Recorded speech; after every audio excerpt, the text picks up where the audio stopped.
سامعین گرامی، آج کی اس ملاقات میں ہم قرآن مجید کی اس سورت کا ایک خلاصہ اور جائزہ لینے کی کوشش کریں گے جو قرآن مجید کے بالکل سینٹر اور مرکز میں ہے۔ اور اس سورت کے بارے میں آقا رحمت علیہ الصلاۃ والسلام مختلف موقعوں پر توجہ دلاتے رہے، اور 3 بڑی معروف روایات ہیں اس سورت کے حوالے سے۔ یہ تو ہم سبھی جانتے ہیں کہ رسول اللہ صلی اللہ علیہ وسلم اللہ کے رسول، یعنی بھیجے ہوئے، منتخب کیے ہوئے اور نبی تھے، اور نبی خبر دینے والے کو کہا جاتا ہے۔ اور جب کوئی رسول نبی ہو تو پھر اس کی خبر عام خبر نہیں ہوتی، بلکہ خاص خبر جو اللہ کی طرف سے باقاعدہ انہیں بتائی جاتی ہے، تاکہ وہ اپنے امت کے لوگوں کو اس سے باخبر کریں اور بتائیں، اور وہ اس کے مطابق اپنے آپ کو بہتر بنانے کی کوشش کریں۔ اس اعتبار سے یہ سورت ہمارے لیے بہت قابل توجہ ہے۔ آپ علیہ السلام اپنے زمانے اور آنے والے زمانوں کے بعض فتنوں کے بارے میں آگاہ کیا کرتے تھے، اور ساتھ ساتھ یہ بھی فرمایا کرتے تھے کہ دجال کا فتنہ اللہ کی زمین پر بڑے فتنوں میں سے ایک فتنہ ہے، اور تمہیں کثرت کے ساتھ اللہ کی پناہ طلب کرنی چاہیے۔ اور پھر اس ضمن میں سورۃ الکہف کے بارے میں 3 روایتیں ہمیں ملتی ہیں۔ ایک روایت ہے، آپ علیہ الصلاۃ والسلام نے فرمایا کہ جو شخص الکہف کی پہلی 10 آیات پڑھتا رہے گا، اس کو یاد کر لے گا، اس کا ورد کرتا رہے گا، تو اللہ تعالیٰ اسے دجال کے فتنوں سے محفوظ رکھے گا۔ دوسری روایت ہے کہ جس نے سورۃ الکہف کی آخری 10 آیات یا آخری رکوع اس کو یاد کر لیا اور اس کو پڑھتا رہا، تو اللہ تعالیٰ اسے دجال کے فتنوں سے محفوظ رکھے گا۔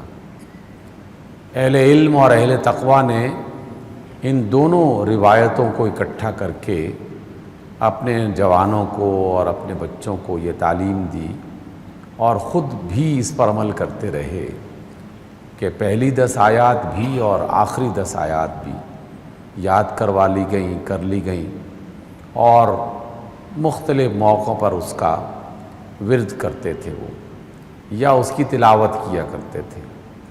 بعض لوگوں نے اسے اپنی نماز کا حصہ بنا لیا، بعض لوگوں نے صبح اور شام کا وظیفہ بنا لیا۔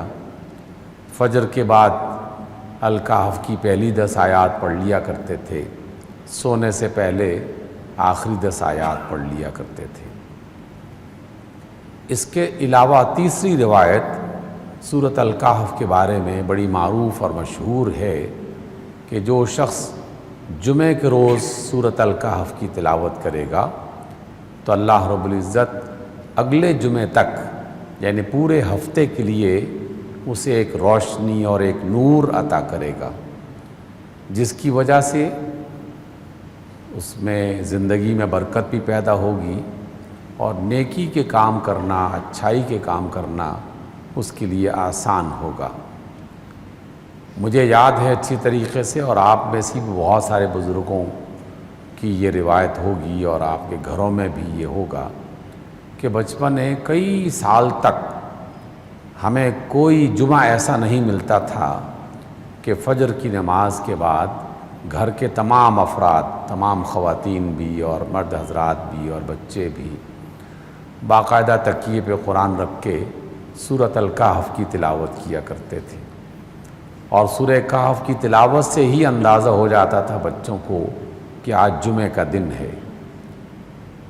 اس اعتبار سے عام افراد کے لیے، ہم سب لوگ جو مختلف شعبہ جات سے تعلق رکھتے ہیں، جو بہت زیادہ پڑھے لکھے ہیں وہ، یا بہت زیادہ پڑھے لکھے نہیں ہیں وہ بھی، ایک عام انسان اور ایک عام مسلمان ہونے کے ناطے سے یہ 3 کام تو کرنے ہی چاہیے، اور اپنے بچوں کو بھی اس پر آمادہ کرنا چاہیے کہ سورۃ الکہف کی پہلی 10 آیتیں بھی یاد کر لیں، آخری 10 آیتیں بھی یاد کر لیں، اور جمعہ کے روز بطور خاص سورۃ الکہف کی تلاوت کا اہتمام کر لیا جائے، تو یقیناً رسول اللہ صلی اللہ علیہ وسلم کا جو فرمان ہے وہ کسی عام فرد کا فرمان نہیں ہے، یا اس کی بات نہیں ہے کہ اسے تسلیم کیا جائے یا نہ کیا جائے، اس پہ توجہ دی جائے یا نہ دی جائے کوئی فرق نہیں پڑتا،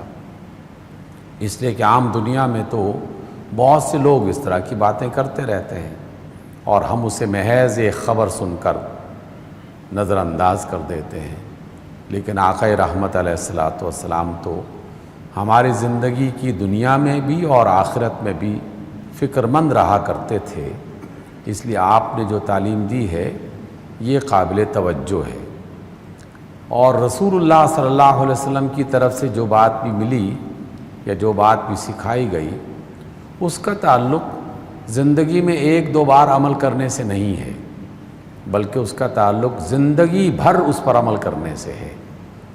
قرآن مجید کی ایک بڑی معروف اور بڑی خوبصورت آیت ہے، اللہ رب العزت فرماتے ہیں وَاعْبُدْ رَبَّكَ حَتَّى يَأْتِيَكَ الْيَقِينُ، کہ اے میرے بندے تو اپنے رب کی عبادت اس وقت تک کرتا رہے جب تک کہ موت کی گھڑی نہیں آ جاتی، یعنی ہمارا جو تعلق ہے قرآن سے یا آپ علیہ الصلوۃ والسلام کی بات سے، یہ زندگی کی آخری سانس تک رہنا چاہیے، تب کہیں جا کر ہم اپنے آپ کو واقعی ایک مسلمان اور مومن بنا سکتے ہیں۔ تو سامعین گرامی، میری اب تک کی گفتگو کا پہلا بنیادی حصہ یہ ہے کہ ہر وہ شخص جسے اللہ تعالیٰ نے سوچنے کی صلاحیت اور دل دماغ دے رکھا ہے، اور وہ ذرا سی محنت کر کے کم از کم یہ برکتیں سمیٹ سکتا ہے اور آنے والے فتنوں سے محفوظ رکھنا چاہتا ہے اپنے آپ کو، تو اسے یہ 3 کام ضرور کرنے چاہیے۔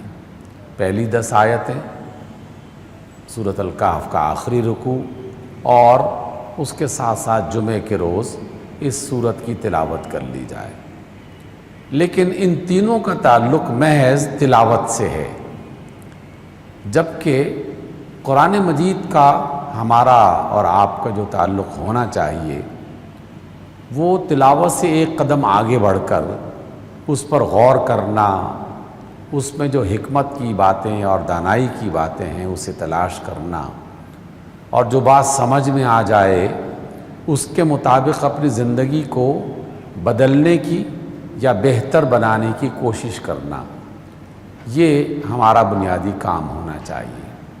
دنیا کا ہر عقل مند آدمی جس مقام پر موجود ہو، چاہے وہ تجارت ہو، تعلیم ہو، کوئی کام سیکھنا ہو، تو ہمیشہ اس کی کوشش ہوتی ہے کہ وہ اس میں ترقی کرے، پہلے سے زیادہ بہتر انداز اس کو اپنائے، مختلف لوگوں کی ان کے جو تجربات ہیں ان سے استفادہ کرے۔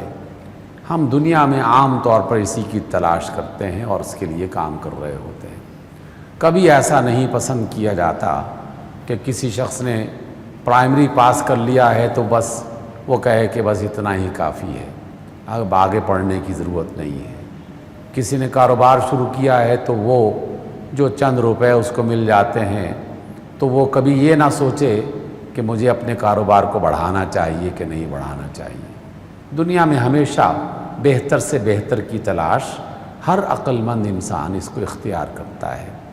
تو قرآن مجید سے بھی وابستگی جو ہے اس میں ایک مرحلہ تو تلاوت کا ہو گیا کہ میں نے اور آپ نے 10 آیتیں یاد کر لی، آخری 10 بھی کر لی، لیکن اس میں مزید ترقی کرتے ہوئے ایک دوسرے مرحلے میں داخل ہونا چاہیے، اور اس دوسرے مرحلے میں داخل ہونے والے لوگ اللہ تعالیٰ کو انتہا درجے کے پسند ہیں۔ اللہ تعالیٰ انہیں بہت زیادہ پسند کرتا ہے، ان سے محبت رکھتا ہے۔ اور وہ لوگ ایسے ہیں کہ جو اللہ کی بات کو صرف سن کر خاموش نہیں ہو جاتے، بلکہ اس بات پر غور کرتے ہیں، سوچتے ہیں کہ اللہ تعالیٰ نے کیا فرمایا ہے، اس میں میرے اور آپ کے لیے کیا سیکھنے کی بات ہے، تو اس پر غور کرتے ہیں۔ دنیا میں عقل مند انسان وہی ہے جو مسلسل غور و فکر کرتا رہے، سوچتا رہے۔ انسان کو اللہ تعالیٰ نے جو دماغ دے رکھا ہے، یہ دماغ دیا ہی اس لیے ہے تاکہ وہ سوچنے سمجھنے کا عمل جاری رکھے۔ جس کا دماغ کام کرنا چھوڑ دے اور وہ سوچنا چھوڑ دے، در حقیقت وہ غفلت کا شکار ہو جاتا ہے۔ اور جو غفلت کا شکار ہو جائے تو ایک وقت ایسا بھی آ سکتا ہے اللہ رب العزت کے فرمان کے مطابق کہ وہ انسان نہیں رہتا، جانوروں کی طرح ہو جاتا ہے، بلکہ جانوروں سے بھی بدتر۔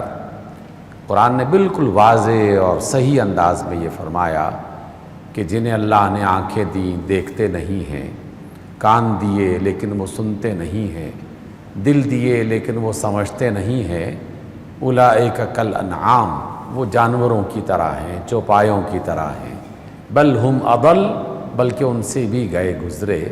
کیوں؟ اولئک ہم الغافلون، اس لیے کہ وہ غفلت کی زندگی بسر کرتے ہیں۔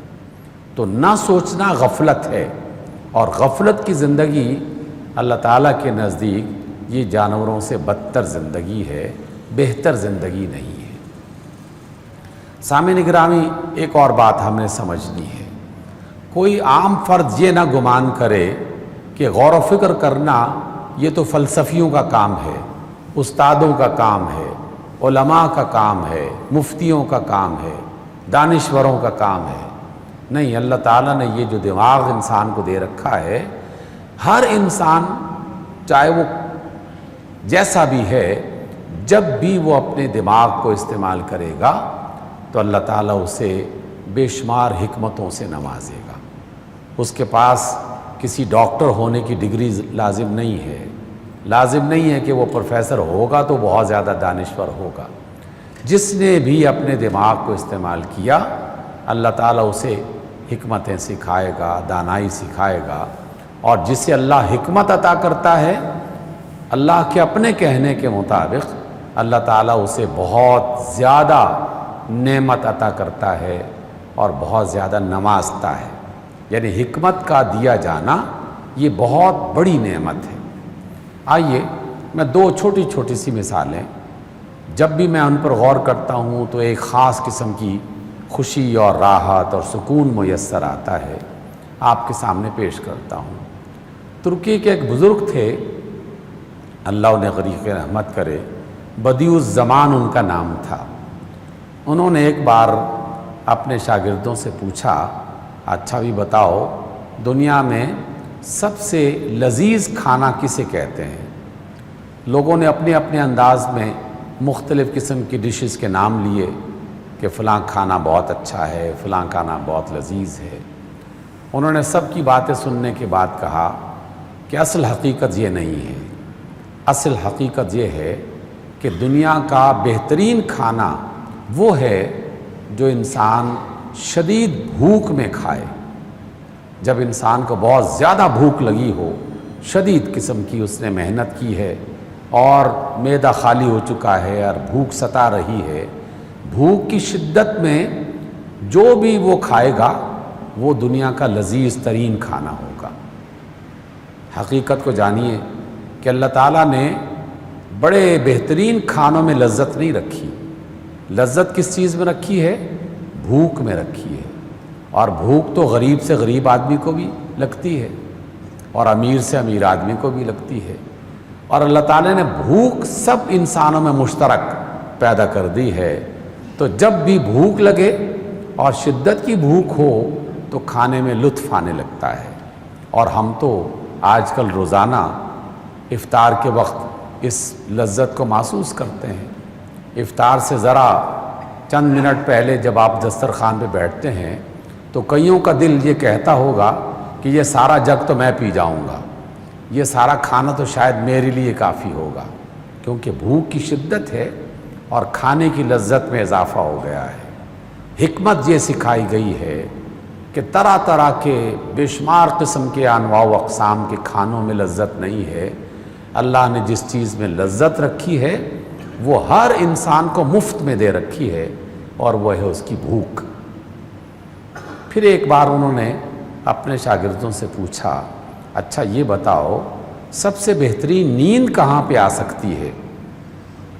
پھر لوگوں نے اپنے اپنے انداز میں بتایا کہ کمرہ ٹھنڈا ہو، بستر نرم ہو، ریشم کا بستر بچھا ہوا ہو، کوئی شور شرابہ نہ ہو اور ایئر کنڈیشن لگا ہو تو بڑی اچھی نیند آئے گی۔ تو بزرگ نے کہا کہ نہیں، پھر تم لوگ غلطی کر رہے ہو۔ اچھی نیند اس وقت آتی ہے جب انسان برے طریقے سے تھک چکا ہوتا ہے۔ جتنی تھکاوٹ زیادہ ہوگی اتنی ہی اچھی نیند اس کو آئے گی۔ اور آپ نے اور ہم نے بارہا یہ دیکھا ہے کہ لوگ ٹرکوں کے سائے کے نیچے، سڑکوں کے کنارے پر شور ہے، ٹریفک کا چاروں طرف بسیں اور گاڑیاں چل رہی ہیں، کارخانہ چل رہا ہے، اور کارخانے کے شور میں ایک مزدور لمبی تان کے سو رہا ہوتا ہے اور اسے پتہ نہیں ہوتا کہ میں کہاں پہ سویا ہوا ہوں۔ اور اس کے مقابلے میں اسلام آباد کے بہترین گھر، کوٹھیاں، ان میں ہم نے ایسے افراد کو بھی دیکھا ہے کہ جو سونے سے پہلے کئی طرح کی دوائیں استعمال کرتے ہیں، ڈاکٹر سے پھر بھی شکوہ کرتے ہیں کہ جناب نیند نہیں آتی، کوئی بہتر میڈیسن دو تاکہ ہم اچھی نیند کا مزہ لے سکیں۔ اللہ تعالیٰ نے یہ چیز سب میں مشترک پیدا کر دی ہے۔ یہ چیز کہاں سے آئی ہے؟ یہ در حقیقت انسان کی فطرت، اس کی نیچر میں رکھا گیا ہے اس بات کو۔ اس لیے سامعین گرامی، ہم نے قرآن مجید کی ان آیات پر غور کرنا ہے، اور غور کرنے کے بعد جو آپ کو اس میں سے حکمت نظر آئے گی وہ حکمت سب سے بہترین ہوگی، اور رمضان کے بڑے مقاصد میں سے ایک مقصد حاصل ہوگا۔ آئیے اب مختصر انداز میں سورۃ الکہف کا ایک مطالعہ کرتے ہیں، لیکن اس سے پہلے رسول اللہ صلی اللہ علیہ وسلم کا وہ فرمان کہ جس میں آپ نے فرمایا تھا کہ دجال کا فتنہ بہت بڑا فتنہ ہے، اس سے اللہ کی پناہ طلب کرو۔ دجال کیا ہے؟ عربی زبان کا لفظ دجل، اس سے یہ لفظ بنایا گیا ہے، اور دجل کا معنی ہے فریب، دھوکہ۔ جو چیز آدمی دیکھتا ہو وہ چیز ویسی نہ ہو جیسے نظر آ رہی ہو۔ ہیں کواکب کچھ، نظر آتے ہیں کچھ، دکھائی کچھ اور دے رہا ہے اور حقیقت کچھ اور ہے۔ اس کو فریب کہتے ہیں، اور فریب اس کو بھی کہتے ہیں کہ بات سمجھ میں نہیں آ رہی، چاروں طرف سے مختلف قسم کی باتیں، مختلف قسم کی خبریں، مختلف قسم کی معلومات، اور سوشل میڈیا کے طوفان نے تو ہر انسان کو پریشان کر رکھا ہے۔ سمجھ میں نہیں آتا کہ کون سچا ہے کون جھوٹا ہے، کیا کریں کیا نہ کریں، کس کا ساتھ دیں کس کا ساتھ نہ دیں۔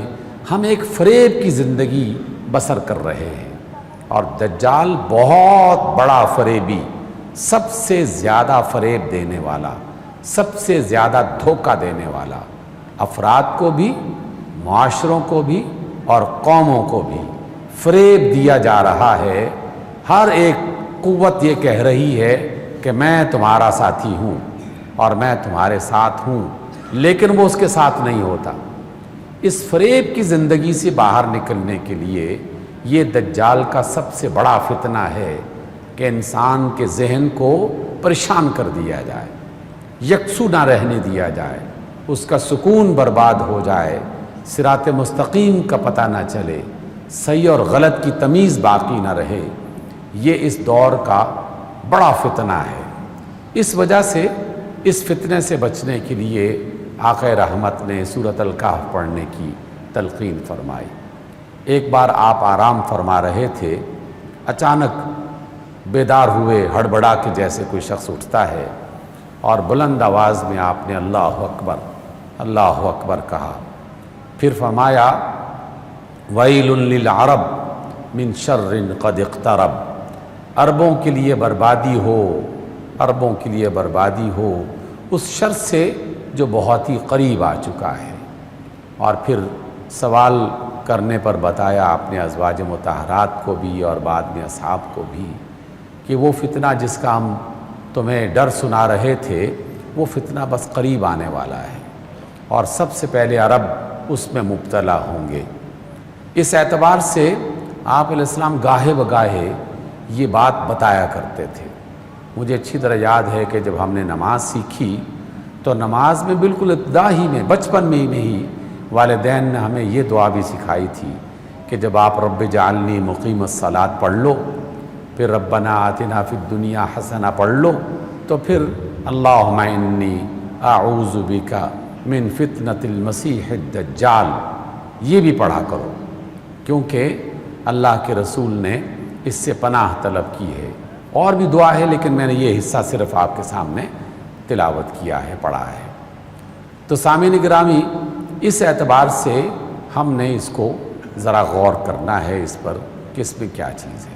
آئیے، اس صورت میں ایک بڑی خاص بات ہے، اور وہ خاص بات یہ ہے کہ یہ صورت قرآن مجید کے سینٹر میں، مرکز میں، درمیان میں ہے، اور اس صورت کا بھی ایک درمیان جو پورے قرآن مجید کا درمیان اور سینٹر ہے وہ ایک لفظ بنتا ہے، اور وہ لفظ ہے وَلْيَتَلَطَّفْ۔ وَلْيَتَلَطَّفْ یہ پورے قرآن مجید کا مرکزی لفظ ہے، اور اس لفظ کا مطلب ہے نرمی اختیار کرو، ایکسٹریمسٹ نہ بنو، ایموشنل نہ بنو، جو فیصلہ کرنا چاہو سوچ سمجھ کے فیصلہ کرو، جو کام کرنا چاہو اچھے طریقے سے غور کر کے اور احتیاط کے ساتھ اس کام کو اختیار کرو۔ نرمی، احتیاط، سوچ و بچار، یہ وَلْيَتَلَطَّفْ میں یہ تینوں معانی پوشیدہ ہیں۔ میں نے جب اس لفظ پر غور کرنا شروع کر دیا تو مجھے یہ پتہ چلا یا اندازہ ہوا کہ زندگی میں کامیاب ترین وہ فرد ہوگا جو ہر بات اور ہر فیصلہ اور ہر کام سے پہلے یہ تین خوبیاں اپنے اندر پیدا کر لے کہ اس نے اس کام کے بارے میں سوچنا ہے، اس بات کے بارے میں سوچنا ہے، اور پھر نرمی کے ساتھ، احتیاط کے ساتھ کوئی قدم اٹھانا ہے۔ اسے پھر بعد میں پریشانی نہیں اٹھانا پڑے گی، کیونکہ ہر وقت انسان کو پریشانی اس وقت اٹھانا پڑتی ہے جب وہ جلد بازی سے کوئی فیصلہ کرتا ہے، غور و فکر نہیں کیا، یا ایموشنل ہو کر کوئی فیصلہ کرتا ہے، تو بڑے بڑے غلط فیصلے جذباتی انداز میں کیے جاتے ہیں۔ مجھے ہفتے میں کم از کم ایک آدھ فون کال لازماً کسی بندے کی طرف سے آتی ہے، مختلف لوگ، ہر گھر میں اس طرح کی پریشانیاں ہیں، اور بنیادی سوال یہ ہوتا ہے کہ جناب کیا کیا جائے، آپ میری رہنمائی کریں، میں بس غصے میں آ گیا تھا، گھر میں بیوی سے لڑائی ہو گئی تھی اور میں نے اسے 3 طلاقیں دے دی ہیں، اب میں کیا کروں۔ یعنی یہ بات اب کوئی خاص بات نہیں رہی، یہ بالکل روزمرہ کی بات ہو گئی ہے۔ آئے دن یہ رابطے کرتے رہتے ہیں، اور صرف ایک میں نہیں، بے شمار لوگ ہیں، یعنی ہزاروں کی تعداد میں صرف پاکستان میں لوگ ایموشنل ہو کر، جذباتی ہو کر اپنا گھر برباد کر رہے ہیں۔ اگر اس کام کو اختیار کرنے سے پہلے قرآن مجید کا وہ راستہ اختیار کیا جاتا کہ پہلے میاں بیوی آپس میں صلح کرنے کی کوشش کرتے، پھر دونوں خاندانوں کے ایک ایک بندے کو شامل کر کے بات سلجھانے کی کوشش کرتے، پھر سلسلہ آگے، کوئی 5 مرحلے ہیں گھر کو بچانے کے لیے جو اللہ نے سکھائے ہیں، اور ہم کیا کرتے ہیں، ادھر لڑائی ہوئی اور ادھر فارغ کر دیا تو اب گھر پر بات ہو گیا ہے، بچے کہاں جائیں گے، بیوی کہاں جائے گی، میں کیا کروں گا۔ اب اس کے حل غلط طریقوں سے پھر تلاش کرنے کا سلسلہ شروع ہو جاتا ہے۔ وَلْيَتَلَطَّفْ، جو کام بھی کرنا ہے نرمی برتی جائے، سوچ و بچار کے بعد کیا جائے۔ آپ کاروبار کرنا چاہتے ہیں، سفر کرنا چاہتے ہیں، کوئی چیز بیچنا چاہتے ہیں، کوئی چیز خریدنا چاہتے ہیں، کسی سے رشتہ ناتا کرنا چاہتے ہیں، کوئی تعلق ختم کرنا چاہتے ہیں، کسی کی حمایت کرنا چاہتے ہیں، کسی کی مخالفت کرنا چاہتے ہیں، تو اس سورت کا مرکزی لفظ میرے اور آپ کے لیے گائیڈ بن جانا چاہیے، رہنما بن جانا چاہیے۔ اس لفظ کو آپ یاد کر لیں، جب بھی کبھی غصہ آئے وَلْيَتَلَطَّفْ یہ لفظ دہرائیں اور فوراً تازہ کریں اللہ تعالیٰ کی یہ نصیحت کہ جناب سنبھل کے، جلد بازی میں فیصلہ نہ کرو، سوچ سمجھ کے بہتر انداز میں فیصلہ کرنا۔ تو یہ اس صورت کا ایک بہت ہی بڑا خوبصورت جوہر ہے جو ہماری زندگی کو بہتر بنانے میں ایک کلیدی کردار ادا کرتا ہے۔ دوسری بات اس صورت کے بارے میں، اس صورت کا آغاز جن آیات سے ہوتا ہے اور جو میں نے آپ کے سامنے 2 آیتیں تلاوت کی ہیں، اس میں 4 مرکزی لفظ ہیں۔ ایک ہے الحمدللہ، الحمد۔ الحمد قرآن مجید کی کئی صورتوں کے آغاز میں آیا ہے۔ سورۃ الفاتحہ اس کا آغاز بھی الحمد سے ہوا، اس کا بھی، اور دیگر بہت ساری صورتوں کا۔ دنیا میں اللہ کی جو عبادت کی جاتی ہے، تمام تر عبادتوں کا جوہر الحمد کے اندر پوشیدہ ہے۔ تعریف، اس کے کروڑ ہا کروڑ فرشتے اس کی تعریفیں بیان کر رہے ہیں، زمین کے کھرب ہا کھرب ذرے اس کی تسبیحات بیان کر رہے ہیں، ہر پرندہ اللہ کی تسبیح بیان کرتا ہے، ہر بادل کا ٹکڑا اللہ کی تسبیح بیان کرتا ہے، ہر گرج اور چمک اللہ کی تسبیح بیان کرتی ہے۔ الحمد یہ ایک بہت بڑا لفظ ہے، اس کو ہم نے اپنی زندگی کا حصہ بنانا ہے۔ اور وہ کیسے بنانا ہے کہ آپ نے کوئی بھی کام کیا، کام پورا ہو گیا، تو اس کے پورا ہوتے ہی سب سے پہلا لفظ میری زبان سے الحمدللہ یہ والا نکلنا چاہیے۔ اور یہ چھوٹی چھوٹی باتوں سے لے کر بڑے بڑے کاموں تک، آپ نے کھانے کا ایک لقمہ کھایا ہے، پانی کا گھونٹ پیا ہے، تو فوراً پڑھیے الحمدللہ۔ اور آپ نے گھر بنا لیا ہے، کارخانہ بنا لیا ہے، کسی بہت بڑے گریڈ پہ پہنچ گئے ہیں، تو اللہ کا شکر ادا کیجئے الحمدللہ۔ یہ اللہ کے شکر ادا کرنے کا بنیادی وظیفہ ہے، اور یہ شاہ کلید، ماسٹر کی ہے اللہ کی عبادت کی۔ اور دوسرا لفظ ہے الذی انزل علی عبدہ، عبد یہ دین اسلام کا ایک مرکزی لفظ ہے انسانوں کے حوالے سے، میرے اور آپ کے حوالے سے۔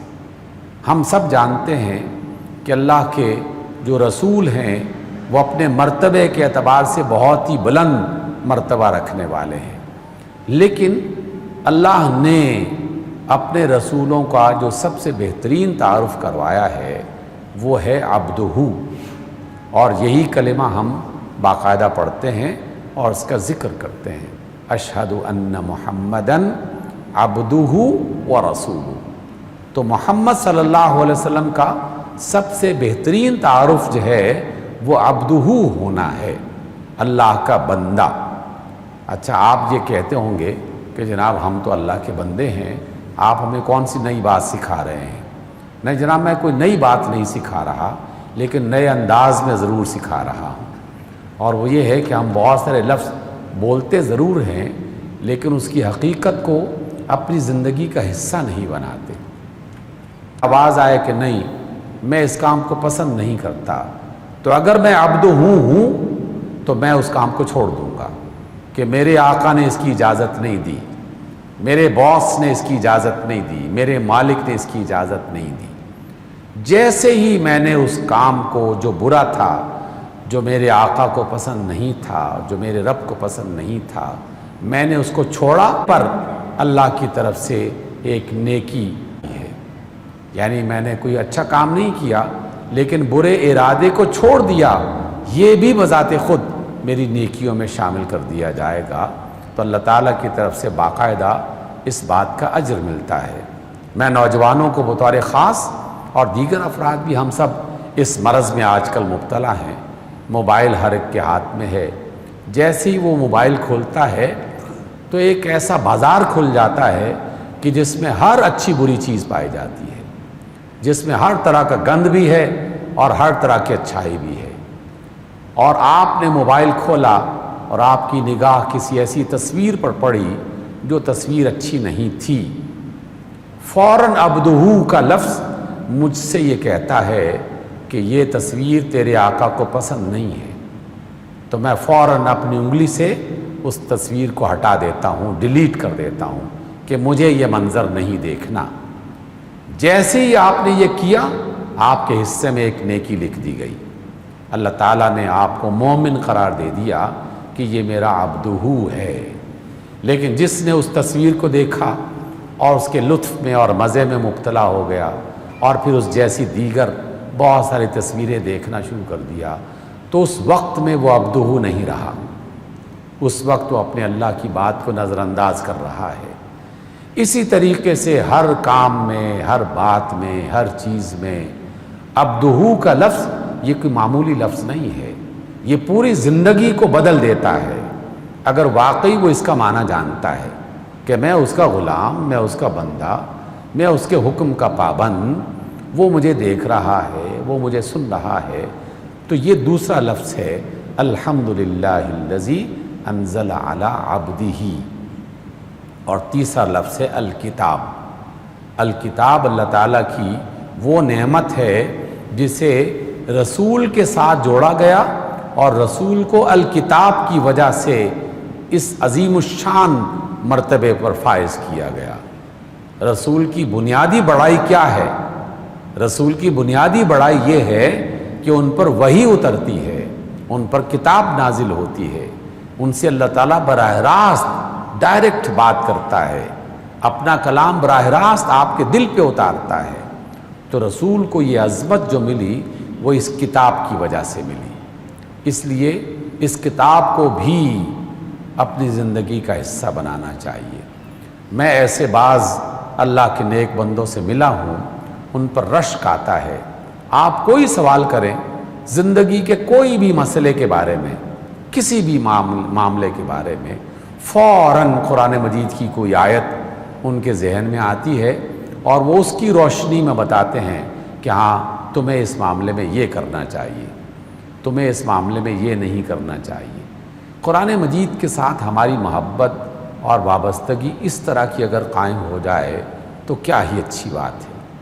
اور اس کا ایک آسان طریقہ ہے، آج کل یہ بہت آسان طریقہ ہے، جسے اللہ تعالیٰ نے گاڑیاں دے رکھی ہیں تو وہ اپنی گاڑی میں قرآن مجید کی جو ہے وہ ڈسک لگا دے، وہ فلیش لگا دے، بس ادھر گاڑی سٹارٹ ہو اور اس کا دماغ قرآن مجید کے ساتھ وابستہ ہو جائے، بشرطے کہ قرآن مجید ترجمے والا ہو کہ آیات بھی سنیں، اس کا ترجمہ بھی سنتا چلا جائے۔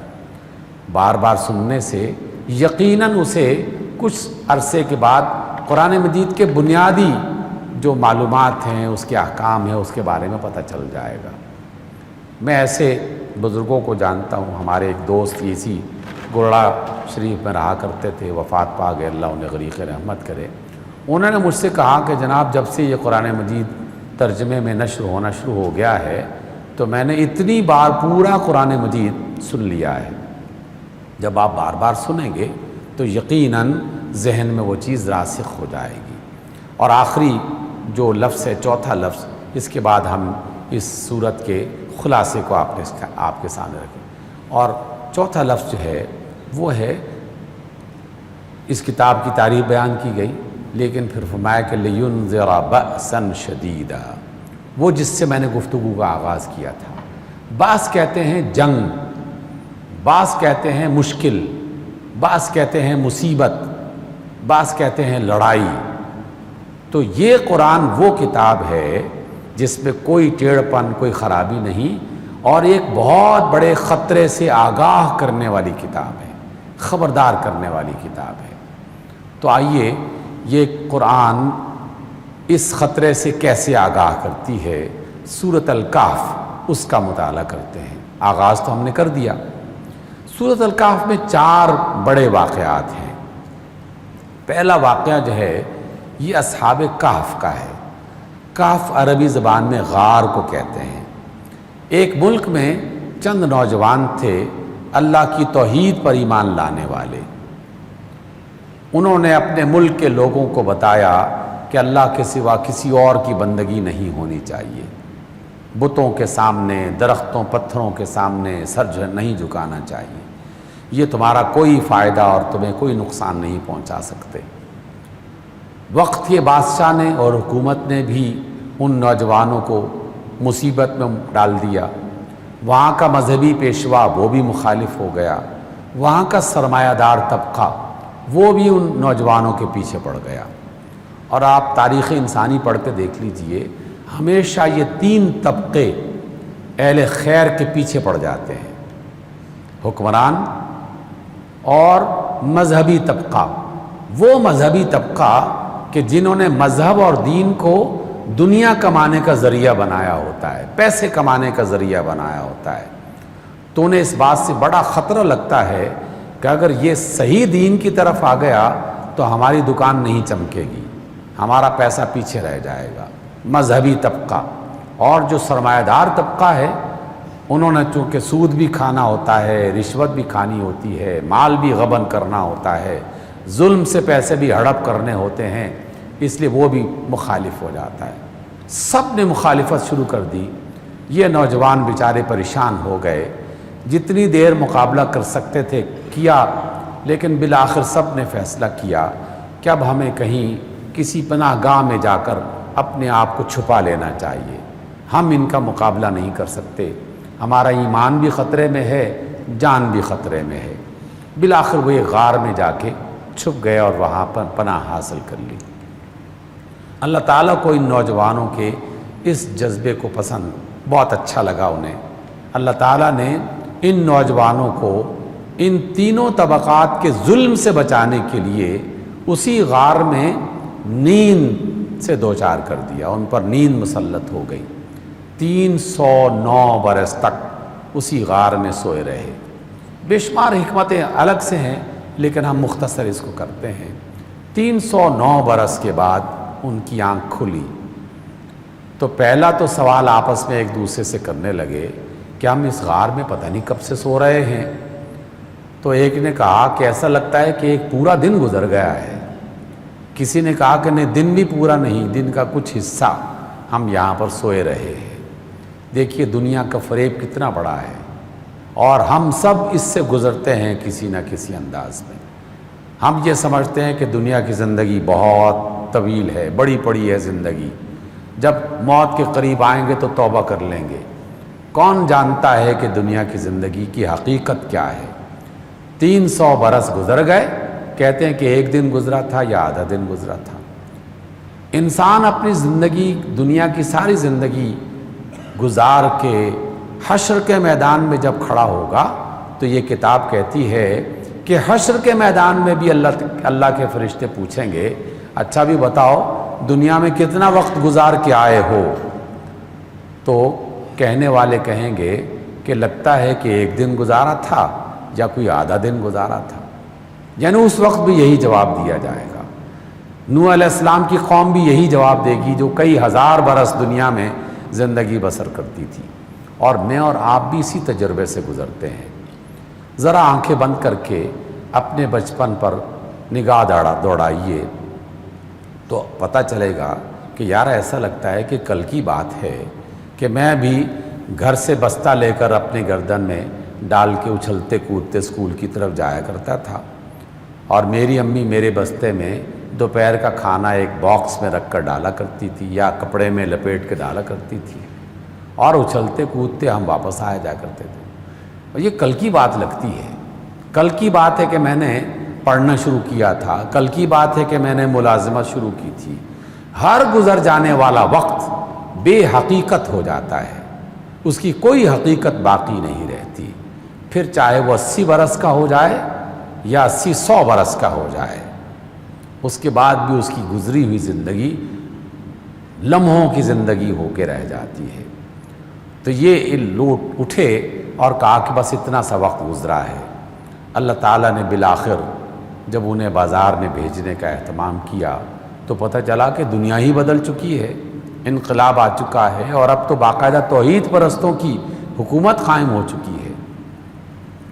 سامعین گرامی، یہ تو ہے واقعہ، لیکن آج کی مجلس میں ایک بات ہم نے اور سیکھنی ہے، اپنے بچوں کو سکھائیے، اپنے دوستوں کو سکھائیے کہ قرآن مجید یہ کوئی ناول کی کتاب نہیں ہے، یہ کہانی اور داستانوں کی کتاب نہیں ہے۔ اس میں جتنے بھی واقعات ہیں یہ صرف واقعات نہیں ہیں، حقیقت میں انسانی زندگی کے یہ مختلف کردار ہیں جو بدل بدل کے آتے رہتے ہیں، اور ہمیں وہ کردار بتا کر اپنی زندگی میں کچھ سبق سکھانے کا ذریعہ بناتے ہیں اللہ تعالیٰ۔ مثلا فرعون، ہم سب جانتے ہیں کہ ہزاروں برس گزر چکے، مر چکا۔ میں نے اس کی لاش کو مصر کے عجائب خانے میں دیکھا، ہزاروں برس ہڈیاں بن چکی ہیں، ایک باکس میں، شیشے کے باکس میں پڑا ہوا ہے۔ ہم سب جانتے ہیں فرعون مر گیا، لیکن حقیقت میں فرعون کا کردار نہیں بھرا۔ ہر زمانے میں کوئی نہ کوئی شخص فرعون بننے کی کوشش کرتا ہے، اور وہ یہ گمان کرنے لگتا ہے کہ بس میری حکومت، میری طاقت، میری دولت، میں سب سے بڑا، میں سب سے با اختیار۔ اور جب بھی کوئی فرعون بننے کی کوشش کرتا ہے، اللہ تعالیٰ کسی نہ کسی موسیٰ کو کھڑا کر دیتا ہے، اور وہ فرعون کے مقابلے میں اپنی عصا بلند کر کے کہتا ہے کہ تمہاری کوئی حیثیت نہیں ہے۔ تو یہ کردار ہے۔ قارون، ہر دور میں ایک قارون ہوتا ہے۔ اپنے دور کے قارون دیکھنا چاہتے ہوں تو ان تمام زرداروں کو دیکھ لو، ان تمام سرمایہ داروں کو دیکھ لو جو یہ گمان کرتے ہیں کہ ہمارا مال ختم نہیں ہونے والا، اور اس مال کی وجہ سے ہم دنیا میں قائم دائم رہیں گے۔ یحسب ان مالہ اخلدہ، وہ یہ گمان کرتا ہے کہ اس کا مال اس کو قائم دائم رکھے گا۔ تو قارون ایک کردار ہے، حامان ایک کردار ہے، ہر دور میں حکومت کے سربراہوں کو غلط مشورے دینے والے، جیسے فرعون کو حامان غلط مشورے دیا کرتا تھا، اسی طریقے سے۔ تو یہ غار میں جا کے سونا اور اپنے ایمان کو بچانے کی کوشش کرنا، یہ کردار ہے، اور بر صغیر کے مسلمان اس کردار کو اپنا چکے، اور کچھ لوگ ابھی تک اسی کردار میں ہیں۔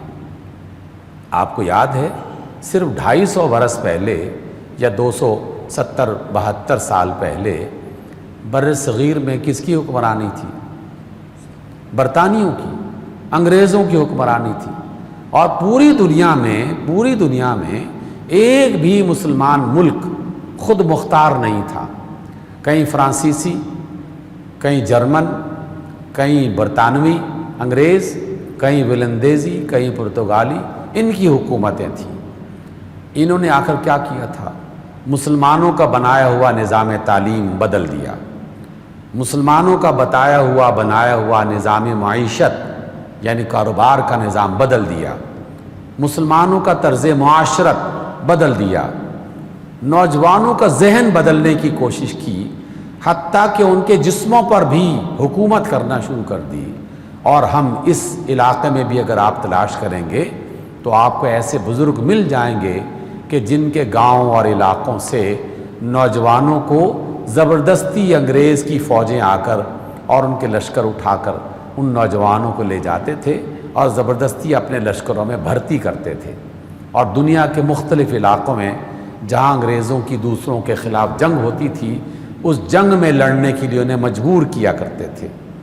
اس موقع پر کچھ علماء نے، کچھ اہل علم نے، کچھ اہل ایمان نے یہ فیصلہ کیا کہ اپنا ایمان خطرے میں ہے، ایمان کو بچانے کے لیے کوئی طریقہ اختیار کیا جانا چاہیے۔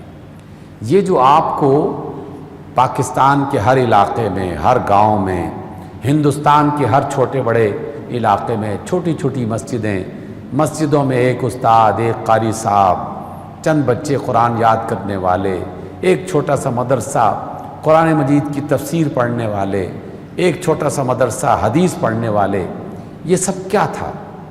حقیقت میں انگریزوں اور فرانسیسیوں کے طوفان سے بچنے کے لیے انہوں نے اپنی اپنی غاریں بنا رکھی تھی، پناہ گاہیں طلب کر رکھی تھی، اور اس میں بیٹھ کر وہ اللہ اللہ کرتے تھے تاکہ ان کا ایمان محفوظ رہے۔ کئی سال پہلے مجھے روس جانے کا اتفاق ہوا، سمرقند اور بخارا اور تاشقند میں ایسے بہت سارے حفاظ کرام سے ملاقات ہوئی۔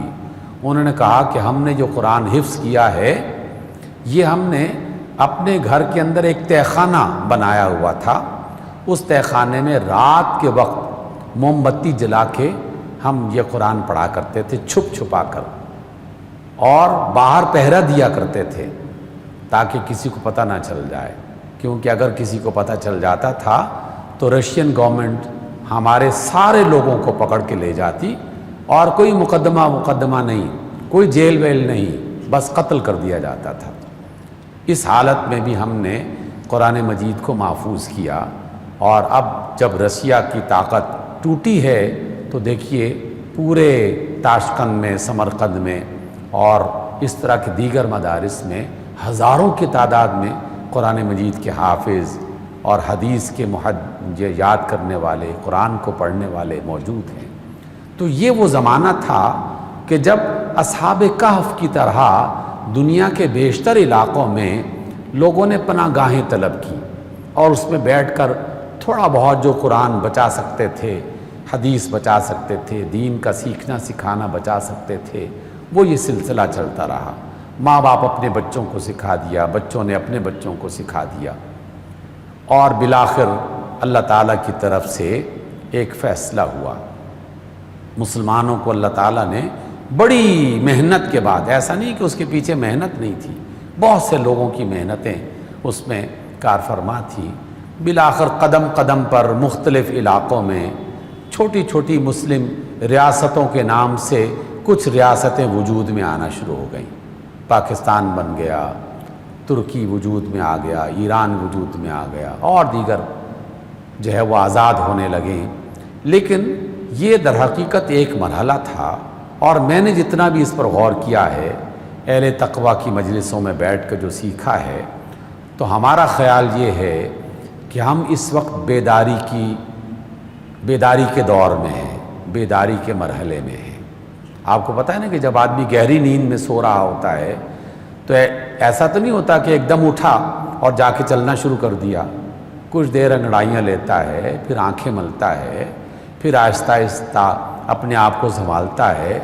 جب تک وہ وضو کر کے مصلی پہ کھڑا نہیں ہوتا یا غسل کر کے اپنے آپ کو فریش نہیں کر لیتا تو نیند کا کچھ نہ کچھ غلبہ اس پر رہتا ہے۔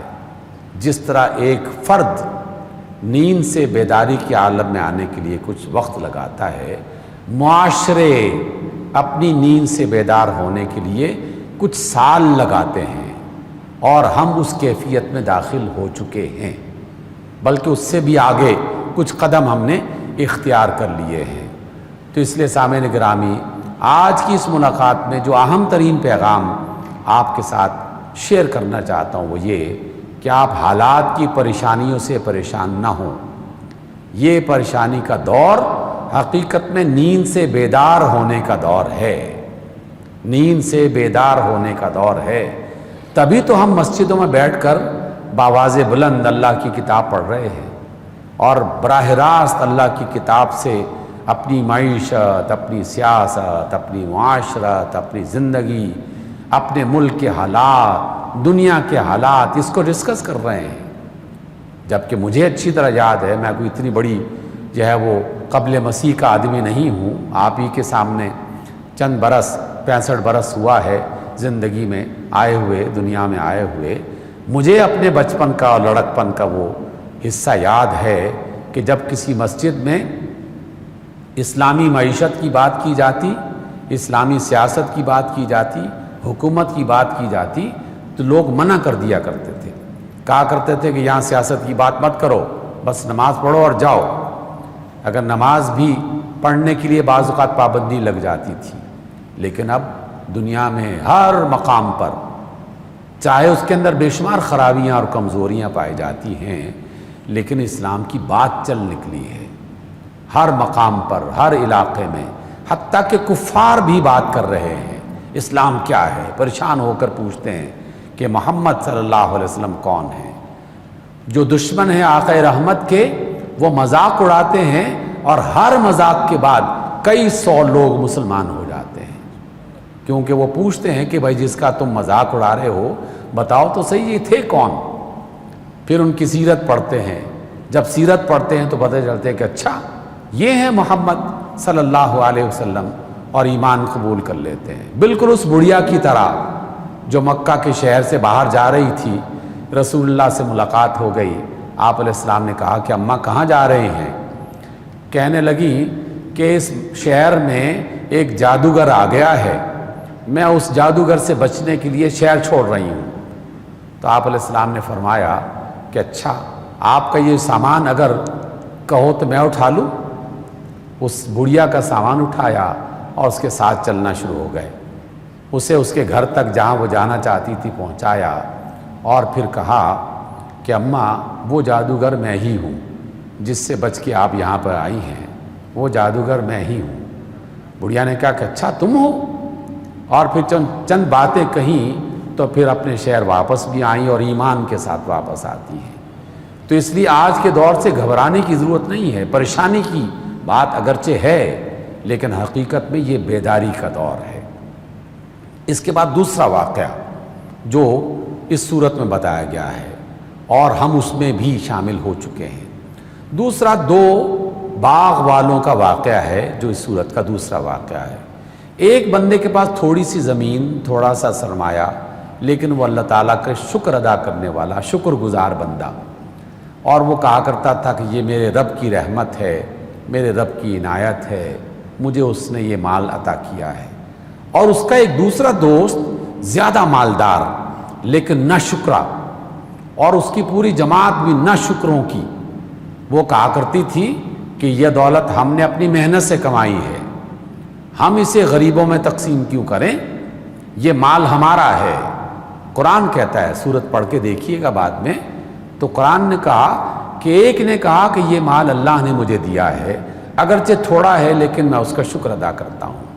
دوسرے نے کہا کہ نہیں جناب، یہ مال میں نے کمایا ہے اور میں غریبوں میں کیوں تقسیم کروں۔ وہ سرمایہ دار طبقہ، قرآن نے اس کی وضاحت بیان کی، ان دونوں میں آپس میں بات چیت ہوتی رہتی تھی، اور کم سرمایہ دار شکر گزار بندہ نہ شکرے کو سمجھاتا رہتا تھا کہ بھی اللہ کا شکر ادا کرو ورنہ وہ تمہیں سزا بھی دے سکتا ہے، اور نہ شکرے لوگ اپنے مال کے گھمنڈ میں یہ کہا کرتے تھے کہ نہیں جناب ہمیں کچھ نہیں ہوگا۔ پھر ایک روز فیصلہ کیا، قرآن کہتا ہے، سورہ کہف کہتی ہے کہ چلو اپنے باغ کے سارے پھل صبح سویرے توڑ لو تاکہ کوئی غریب مانگنے والا نہ آ جائے۔ لیکن رات ہی کے وقت اللہ تعالیٰ نے ایک آندھی بھیجی جس میں آگ بھی تھی، اور ان کی پوری زمینوں کی فصلیں اور باغات جلا کے راکھ کر دیا۔ جب وہ اپنی زمین میں گزرے تو کہنے لگے کہ یہ کون سی زمین ہے، یہاں تو کوئی باغ، کوئی پھل پھول نظر ہی نہیں آ رہا، ہم کسی اور علاقے میں تو نہیں چلے گئے۔ تو پھر کہنے والے نے کہا کہ نہیں، ہے تو ہماری ہی زمین، لیکن ہم نے بڑی غلطی کی، ہم نے اللہ کی ناشکری کی اور ہم اس کے عذاب میں مبتلا ہو گئے ہیں۔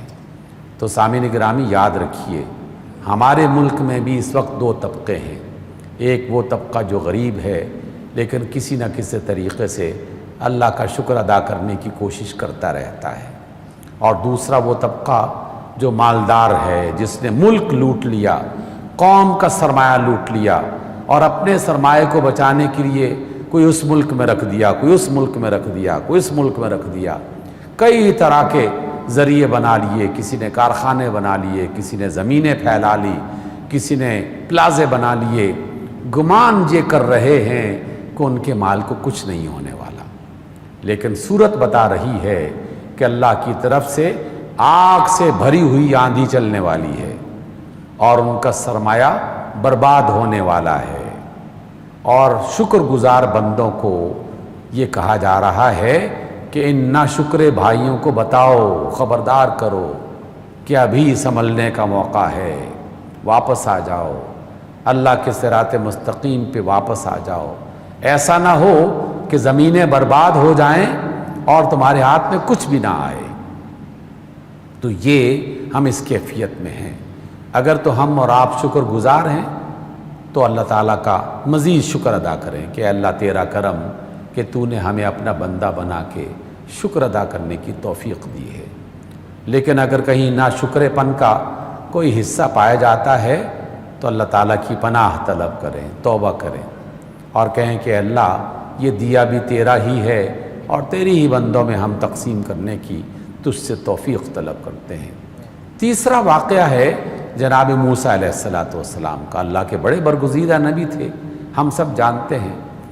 ایک بار کسی شخص نے پوچھا کہ جناب آپ اللہ کے رسول ہیں، یہ تو فرمائیے کہ آپ کے پاس جتنا علم ہے کیا کسی اور کے پاس بھی ہے؟ تو روایات میں ہے اور صحیح اس میں ایک روایت بھی ہے کہ شاید ان کی طرف سے یہ جملہ نکلا ہوگا کہ میں اللہ کا رسول ہوں، مجھے اللہ کی طرف سے علم ملا ہے، تو میرے مقابلے میں کس کو ملا ہوگا اتنا؟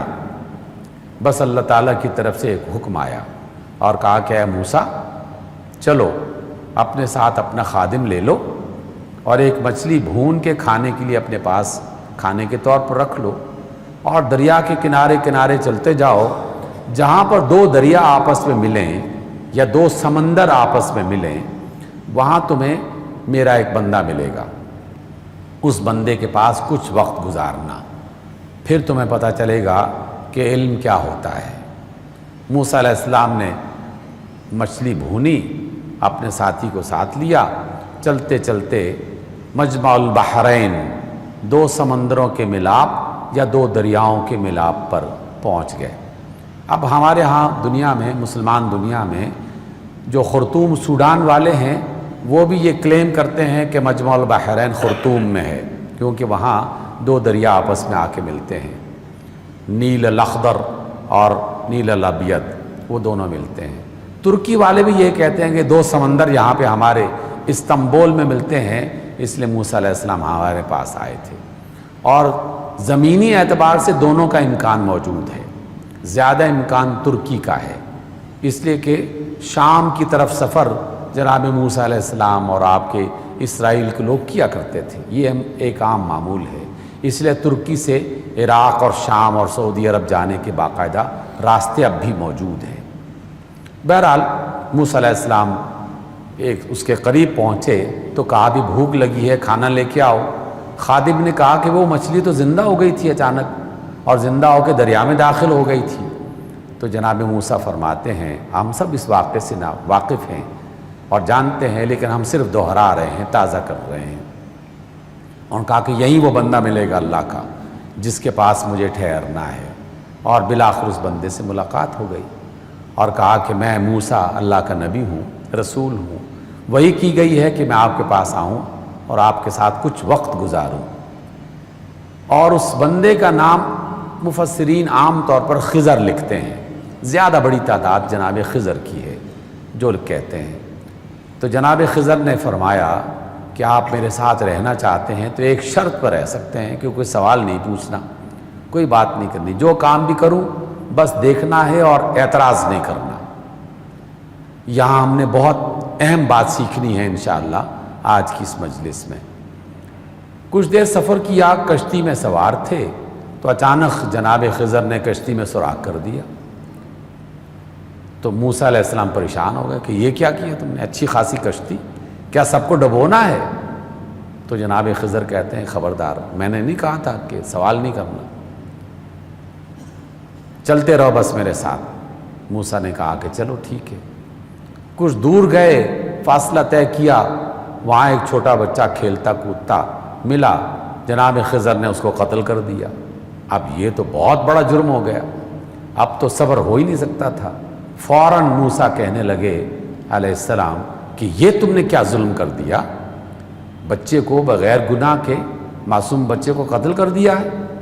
جناب خضر نے فرمایا کہ میں نے کہا تھا کہ خاموش رہنا، سوال نہیں کرنا۔ چل پڑے مزید چیز۔ بستی والوں نے کہا کہ مسافر ہو تو ہمیں کیا، ہم تمہاری کوئی مہمانی نہیں کرتے۔ بڑے بد اخلاق اور بدتمیز قسم کے لوگ تھے۔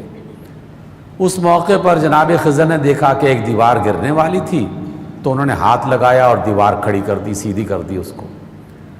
تو موسیٰ علیہ السلام فرماتے ہیں کہ اگر اس دیوار کو صحیح کرنے میں تھوڑی سی مزدوری طلب کر لیتے تو ہم کھانا بھی کھا لیتے اور ہمارا کام آسان ہو جاتا۔ تب خضر علیہ السلام فرماتے ہیں کہ جناب ہم اب آگے سفر نہیں ہو سکتا، کیونکہ 3 بار مخالفت ہو گئی ہے تمہاری طرف سے۔ اب میں بتاتا ہوں کہ جو چیزیں تم نے دیکھی ظاہر میں کچھ اور تھا، حقیقت میں کچھ اور۔ سامعین گرامی، یہ ہے حکمت کی اور سیکھنے کی بات۔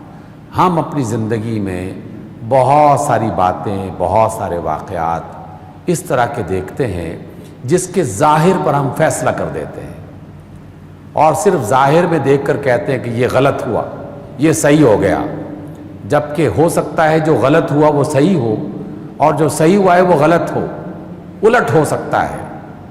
وہی بات ہے، کواکب کچھ نظر آتے ہیں کچھ۔ اس لیے دنیا کی حقیقت اس کو جاننے کے لیے اللہ تعالیٰ کی طرف سے بصیرت کی دعا کرنی چاہیے، اور اس کے ساتھ ساتھ ایک اور چیز ہمیں سمجھنی چاہیے کہ اگر کوئی بھی فیصلہ اس طرح کا ہو کہ جس کے پیچھے ہمیں اندازہ ہو کہ یہ بس اللہ ہی کی طرف سے ہوا ہے، تو پھر اس پر پریشان ہونے کی ضرورت نہیں ہے۔ پھر اگر اللہ تعالیٰ کوئی چیز لے رہا ہے تو یقیناً اس میں حکمت ہوگی۔ ہم نہیں جانتے، لیکن وہ علیم و خبیر جانتا ہے۔ اگر کوئی نقصان ہو گیا، پریشان فطری طور پر انسان ہوتا ہے، لیکن اس قدر پریشان نہ ہو کہ ایمان ضائع کر بیٹھے۔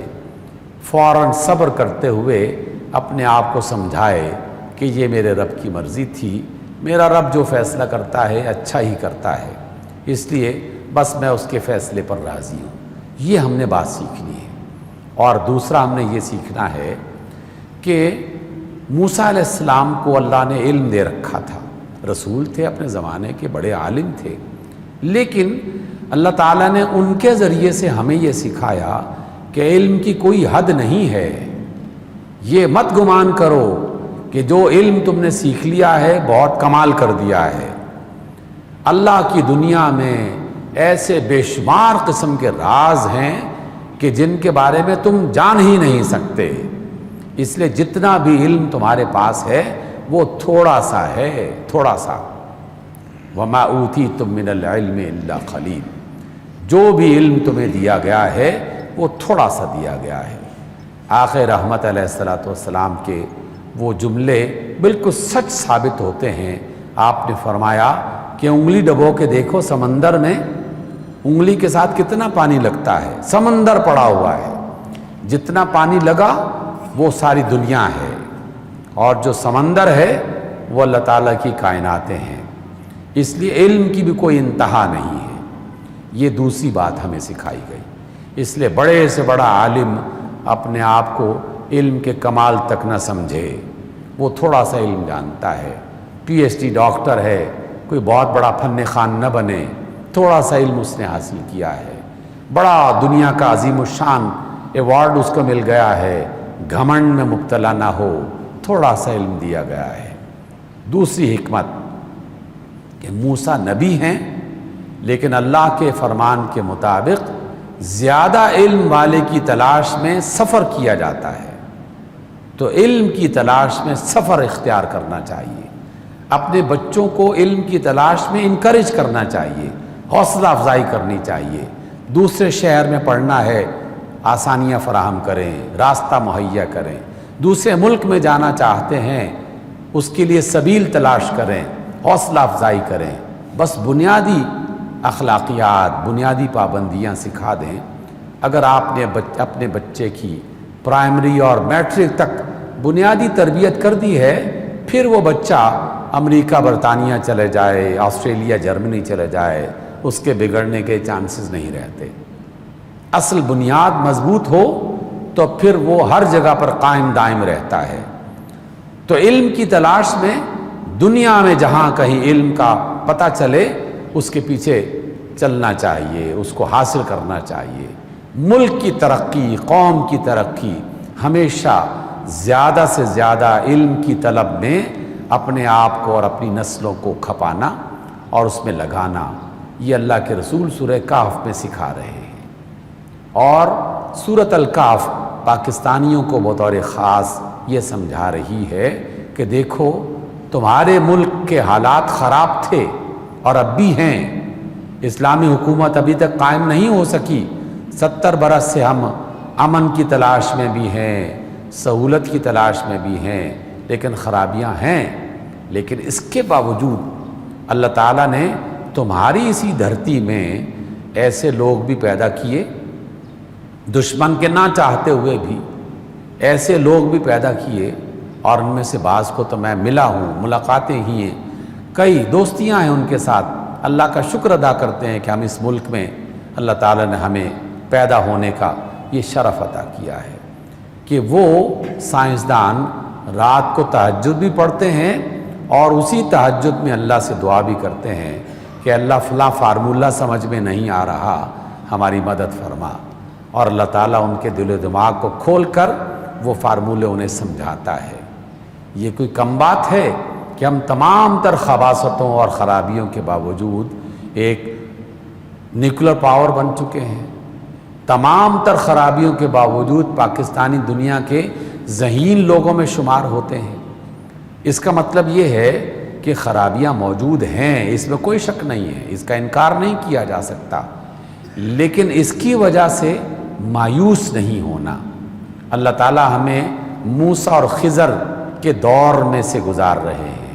ہم دو باغ والوں کے دور میں، جس میں ایک طرف ناشکرے اور دوسری طرف شکر گزار، ان دونوں کی جنگ ہو رہی ہے، کشمکش ہے، مقابلہ ہے۔ تو مجھے اور آپ کو شکر گزاروں کا ساتھ دینا ہے، چاہے ان کے پاس کم سرمایہ ہو۔ ہم ایسا کر نہیں رہے، لیکن ہمیں ایسا کرنا چاہیے۔ میں اس کی مثال دے کر ہم سب کو سوچنے پر مجبور کرنا چاہتا ہوں کہ ہم ایسا نہیں کر رہے۔ دلیل کیا ہے؟ دلیل ہے قومی اسمبلی کے تمام ممبران غور کر لیں، آپ نے جن لوگوں کو منتخب کر کے وہاں پہنچایا ہے، کیا وہ کم سرمایہ دار اور شکر گزار ہیں یا زیادہ سرمایہ دار اور ناشکرے لوگ ہیں؟ زیادہ سرمایہ دار اور ناشکرے لوگ ہیں جو میرے اور آپ کے ووٹ کی وجہ سے، میری اور آپ کی حمایت کی وجہ سے وہاں پہنچے ہیں۔ تو اللہ تعالیٰ اس کی سزا دے سکتا ہے۔ جہاں ان کے باغ جلیں گے، ہماری فصلیں بھی تباہ ہو سکتی ہیں، ہمارا سرمایہ بھی برباد ہو سکتا ہے۔ اور دوسرا کہ علم کی تلاش میں خود بھی اس میں شامل ہو جائیں اور اپنے بچوں کو بھی اس راستے پر لگا دیں۔ سورہ کہف کا آخری واقعہ وہ آنے والے زمانوں کی خبر ہے، اور آخری واقعہ ذوالقرنین کا۔ اور ذوالقرنین ایک سمبل ہے، ایک علامت ہے اس حکومت کی کہ جو حکومت مشرق اور مغرب تک پھیل جائے گی۔ مشرق اور مغرب ایک سفر کرتے ہیں تو مشرق کی انتہا تک، دوسرا سفر کرتے ہیں تو مغرب کی انتہا تک، تیسرا سفر کرتے ہیں تو چائنا اور جاپان کے علاقوں تک پہنچ جاتے ہیں۔ میں نے اس پر بہت ساری تفسیریں پڑھی ہیں، سب کا رجحان اسی کی طرف ہے کہ جناب ذوالقرنین کا جو تیسرا سفر تھا وہ چائنا کی طرف اور جاپان کے لوگوں کی طرف تھا، جن کی زبان سمجھ میں نہیں آتی، ایک لفظ بھی سمجھ میں نہیں آتا، لیکن اللہ تعالیٰ نے اس نبی کو اور اس بادشاہ کو یہ صلاحیت عطا کر رکھی تھی، ٹیکنالوجی بھی تھی اور زبان کا علم بھی تھا۔ نہ سمجھنے کے باوجود ان کی بات سمجھ میں آئی، اور ٹیکنالوجی کے ذریعے سے لوہے کی چادروں کو پگھلا کر، تانبا اس میں ڈال کر ایک ایسی دیوار بنا دی کہ جس کے بارے میں کہا گیا کہ قیامت تک اس کو کوئی برباد نہیں کر سکتا۔ ہاں، جب اللہ کا حکم آئے گا تو پھر یہ یاجوج ماجوج اچھلتے کودتے ہوئے زمین پر پھیل جائیں گے۔ تو اس اعتبار سے اس کا انتظار تو ہے، ہم سب لوگ اس کا انتظار کر رہے ہیں، لیکن اس انتظار سے پہلے ان دونوں واقعات کو، دو باغ والے واقعات اور موسیٰ اور خضر کے واقعات کو اپنے سامنے رکھتے ہوئے اپنی زندگی کو بہتر بنانے کا فیصلہ کرنا چاہیے۔ کچھ لوگ اب بھی غار والوں کی طرح اپنی اپنی پناہ گاہوں میں چھپے ہیں۔ ہو سکتا ہے کچھ وقت ایسا بھی گزار لیا جائے، کیونکہ آقا رحمت علیہ الصلوۃ والسلام نے ایک بار فرمایا تھا کہ ایک وقت ایسا آنے والا ہے کہ جب کچھ لوگ ایسے ہوں گے جو یہ خیال کریں گے کہ ہم کسی کا ساتھ نہ دیں، ہم پہاڑیوں پر چلے جائیں، پہاڑوں پر چلے جائیں، بکریاں چرا کر اپنی زندگی بسر کریں تاکہ ہم فتنے سے محفوظ ہو جائیں، فساد کے دور سے محفوظ ہو جائیں۔ تو ایسے بھی کچھ لوگ ہوں گے۔ ایسا نہیں ہے کہ سارے ہی سارے لوگ مجاہد بن جائیں اور سارے ہی لوگ عالم بن جائیں، ایسے بھی کچھ لوگ ہوں گے، لیکن کم از کم یہ تو ہونا چاہیے نا کہ ایمان کو بچایا جائے، ایمان کو بچانے کے لیے کوئی بھی طریقہ اختیار کیا جائے۔ زیادہ بہتر یہ ہے کہ شکر گزار بنے جائیں، اس سے بھی زیادہ بہتر یہ ہے کہ شکر گزار بھی بنا جائے اور علم کی تلاش کرتے ہوئے اپنی قوم اور اپنے ملک کو ترقی کی راہ پہ لگانے اور ڈالنے کی کوشش بھی کی جائے۔ یہ ابتدائی خلاصہ ہے جو سورۃ الکہف میں پوشیدہ ہے۔ ضمناً بہت ساری آیات ہیں جس پر آپ غور کریں گے تو اللہ تعالیٰ ہمیں اور آپ کو اور بہت ساری باتیں سمجھائیں گے۔ اللہ سے دعا کرتے ہیں کہ اللہ اس ماہ مبارک کے اس آخری عشرے میں ہم نے تیز سورۃ الکہف پڑھی ہے اور تیرے رسول کے فرمان کے مطابق ہم دجال کی فتنوں سے بچنا چاہتے ہیں، فتنے اور فساد سے بچنا چاہتے ہیں، تو اللہ تو ہماری حفاظت فرما، ہمارے ایمان کی حفاظت بھی فرما، ہماری جان کی حفاظت بھی فرما، ہماری اولاد اور ہمارے مال کی حفاظت بھی فرما۔ اقول قولی ھذا واستغفر اللہ